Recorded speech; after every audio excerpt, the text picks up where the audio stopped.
छठ पूजा पर गरीब ससुराल ने खाया महंगा खाना। अरे जरा ढंग से पैर दबा, हाथों में क्या जान नहीं है तेरे। अच्छे से जरा पैरों की मालिश कर, फिर मेरे सर की भी मालिश करनी है। जी मालकिन। माँ जी, ये दोपहर की बची हुई सब्जी और थोड़ी सी रोटियां हैं, इनका क्या करूं? क्या करेगी बहू, ले जाकर फेंक दे। अब क्या दोपहर का बचा हुआ खाना हम लोग रात में खाएंगे?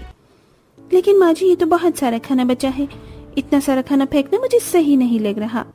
मालकिन, इस खाने को फेंकने से अच्छा आप मुझे दे दीजिए, मेरा परिवार इसे खा लेगा। 2 दिन से मेरे घर में चूल्हा नहीं जला है। मोनिका ऐश्वर्या को दोपहर का बचा हुआ खाना दे देती है, जिसे लेकर ऐश्वर्या अपने घर आती है और मिट्टी के चूल्हे पर गर्म करके सभी को परोसती है। ये रोटी और आलू की सब्जी मुझे खाने में बहुत अच्छी लग रही है, मुझे एक और रोटी दो ना।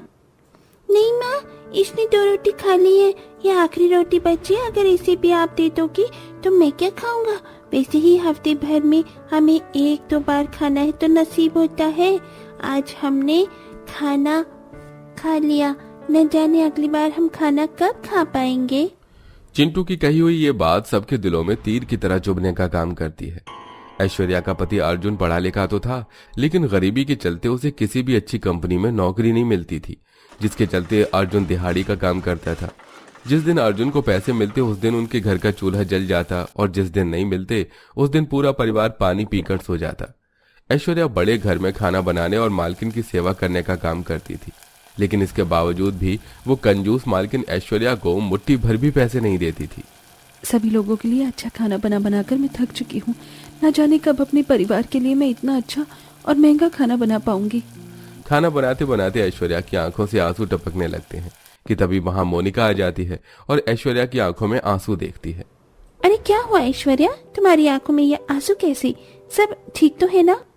मोनिका के पूछने पर ऐश्वर्या उसे अपने घर के हालातों के बारे में बताती है। ऐश्वर्या, मैं तुम्हारे घर के हालात के बारे में जानती हूँ। हम सब यहाँ पर हर पल खाना की कितनी बर्बादी करते हैं और तुम्हारा परिवार एक एक रोटी के लिए कितना तरसता है। मैं तुम्हारी मदद करना चाहती हूँ, लेकिन तुम तो माँ जी को जानती हो ना, वो जितनी अमीर है उतनी ज्यादा गरीबों के लिए उनके दिल में नफरत है। तुम एक काम क्यों नहीं करती? तुम इस साल छठी मैया का व्रत रखो। मेरी माँ कहती थी कि जो भी छठी मैया का सच्ची श्रद्धा और भक्ति के साथ व्रत रखता है, छठी मैया उसकी पुकार जरूर सुनती है और उसके दुखों को भी उसके जीवन से दूर कर देती है। क्या छठी मैया का व्रत? हाँ, इस व्रत में बहुत शक्ति होती है। मैं तुम्हें छठी मैया के व्रत के बारे में सारी चीज बताती हूँ। मोनिका ऐश्वर्या को छठी मैया के व्रत के बारे में सब कुछ बताती है, जिसे सुन ऐश्वर्या भी छठी मैया का व्रत रखने की ठान लेती है। लेकिन इस छठ पूजा में ऐश्वर्या को काफी सामानों की जरूरत होती है, जिसे खरीदने के लिए ऐश्वर्या के पास बिल्कुल भी पैसे नहीं होते। बिना सामानों के मैं छठी मैया का व्रत कैसे रखूंगी? मेरे पास तो कोई ऐसी चीज भी नहीं है जिसे मैं गिरवी रख सकूं। भाभी, 2 दिन बाद हमारे पड़ोस में रह रही संगीता की शादी है। मुझे उसकी शादी में मेहंदी लगाने का काम मिला है। मेहंदी लगाने के बाद जो भी पैसे मुझे मिलेंगे, आप उसे छठ का सामान ले आना। 2 दिन गुजर जाते हैं। सिया को मेहंदी लगाने के बाद जो भी पैसे मिलते हैं, ऐश्वर्या उन पैसों से छठ पूजा मनाने का सारा सामान ले आती है और अब सच्ची भक्ति, श्रद्धा और सारे रीति रिवाज के साथ छठी मैया का व्रत रखना शुरू करती है। हे छठी मैया, मैंने सुना है कि आपके इस व्रत में काफी शक्ति होती है। मैं आपसे ज्यादा कुछ नहीं, बस इतना मांगती हूँ कि मेरे परिवार में जितने भी दुख कष्ट हैं वो खत्म हो जाए। मेरा परिवार भी एक अच्छी जिंदगी जी सके और उन्हें कभी खाने के लिए तरसना ना पड़े। छठी मैया की पूजा करके ऐश्वर्या घर आ जाती है। ऐश्वर्या के दोनों बच्चे आंगन में हर रोज की तरह खेल रहे थे कि तभी खेलते खेलते मुन्नी अचानक बेहोश हो जाती है, जिसे देख चिंटू, हे मुन्नी को क्या हुआ? मुन्नी उठ उठ, क्या हुआ तुझे? चिंटू के रोने की आवाज सुनकर सभी लोग आंगन में आ जाते हैं। मुन्नी को बेहोश देख सभी काफी परेशान होते हैं। अरे इस ऊपर वाले को भी क्या हम गरीबों पर जरा भी तरस नहीं आता? इस मासूम बच्ची ने उस ऊपर वाले का क्या बिगाड़ा है? वैसे ही हम इन बच्चों को पेट भर 2 वक्त का खाना भी नहीं दे पा रहे हैं और ऊपर से ऊपर वाला इन्हें ऐसी परेशानी में डाल रहा है।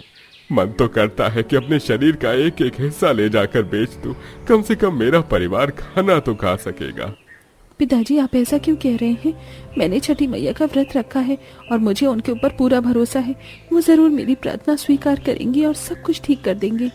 ऐश्वर्या 36 घंटे के निर्जला व्रत के साथ अपना मालकिन की सेवा और घर के काम भी करती है। ऐश्वर्या का शरीर पहले से ही काफी ज्यादा कमजोर था, जिसके चलते छठी मैया का निर्जला व्रत रखने की वजह से ऐश्वर्या का शरीर और काफी कमजोर होने लगा था।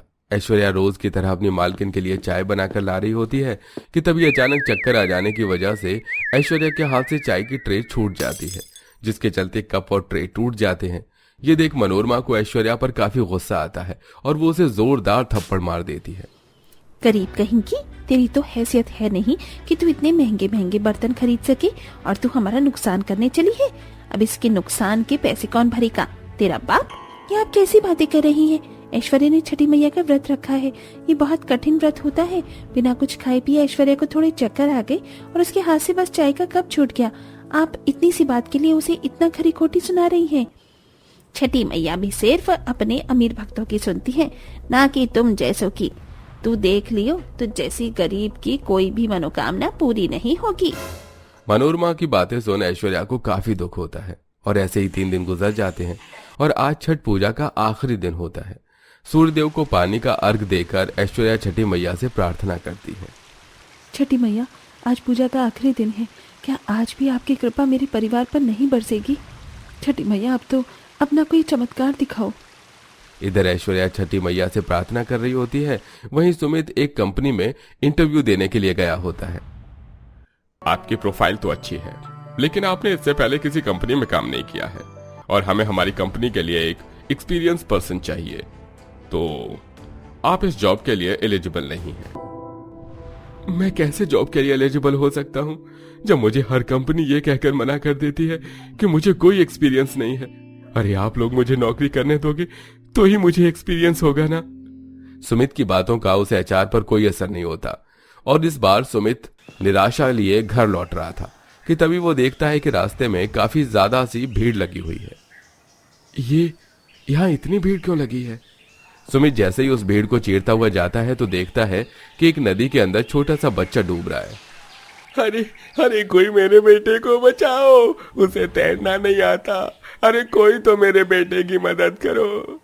छोटे से बच्चे को डूबता देख सुमित अपनी जान की परवाह किए बिना नदी में कूद जाता है और उसे नदी में डूबने से बचा लेता है।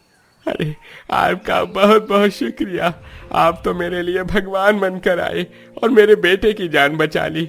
मैं आपका एहसान कैसे चुकाऊंगा? भला कोई गरीब किसी अमीर पर एहसान कर सकता है क्या? अरे आप ठीक तो है ना? आप मुझे कुछ परेशान लग रहे हैं, आप चाहे तो मुझे अपनी परेशानी बता सकते हैं। उस आदमी का नाम नारायण था। नारायण के पूछने पर सुमित उसे सारी बात बताता है, जिसे सुन नारायण। क्या क्या कहा आपने? आप एनएस कंपनी में इंटरव्यू देने के लिए गए थे? अरे ये कंपनी तो मेरी ही है, जिसने मेरे बेटे की जान बचाई हो। अगर मैं उसकी मदद नहीं कर पाया तो मेरे इतने नाम और पैसे कमाने का क्या फायदा? आप फिक्र मत करिए, मैंने आपको अपनी कंपनी में नौकरी दे दी है, वो भी एक बहुत अच्छी पोस्ट पर। आपका बहुत बहुत शुक्रिया। लगता है छठी मैया ने अपनी कृपा हम पर बरसा दी। नारायण सुमित को नौकरी के साथ साथ पैसे भी दे देता है, जिससे सुमित पहली बार ढेर सारा राशन लेकर घर आता है, जिसे देख ऐश्वर्या। छठी मैया ने अपना चमत्कार दिखा ही दिया। आज छठ के दिन मेरा परिवार पहली बार इतना अच्छा और महंगा खाना खाएगा। ऐश्वर्या उस राशन से अपने परिवार के लिए तरह तरह के स्वादिष्ट पकवान बनाती है। पहली बार अपने घर में इतना अच्छा और महंगा खाना बनता देख सभी की आंखों में खुशी के आंसू होते हैं और अब सब छठी मैया का नाम लेकर खाना खाते हैं। माँ, ये पनीर सच में इतना ज्यादा टेस्टी होता है। माँ, अब से तुम रोज मेरे लिए पनीर बनाओगी ना? मुझे बहुत पसंद आया। कभी सोचा ही नहीं था कि छठ पर हमारे परिवार को ऐसा खाना खाने को मिलेगा। ये दाल चावल पकौड़े की सब्जी, पूरी, खीर, मालपुआ, ये सब तो मेरे खाने का सपना था। हम गरीब पर छठी मैया की कृपा हुई है। आज मैं इस छठी मैया के चमत्कार को मान गई। माँ, अब से आप हर साल छठी मैया का व्रत रखना, फिर हमें हर साल ऐसा ही अच्छा अच्छा खाने को मिलेगा। नन्ही सी मुन्नी को ये कहाँ पता था कि अब उन्हें हर साल नहीं बल्कि हर दिन ऐसा अच्छा अच्छा और महंगा खाना खाने को मिलेगा। सुमित की नौकरी लग जाने की वजह से अब ऐश्वर्या को नौकरों की तरह किसी के घर में काम नहीं करना पड़ता। धीरे धीरे ऐश्वर्या के घर के हालात ठीक होने लगते हैं और अब ऐश्वर्या हर साल अपने पूरे परिवार के साथ छठी मैया का व्रत रखती है और छठी मैया की कृपा ऐश्वर्या के परिवार पर हमेशा यूं ही बरसती है। वेल दोस्तों, आपको छठ पूजा गांव का अच्छा लगता है या शहर का? हमें कमेंट करके जरूर बताइएगा।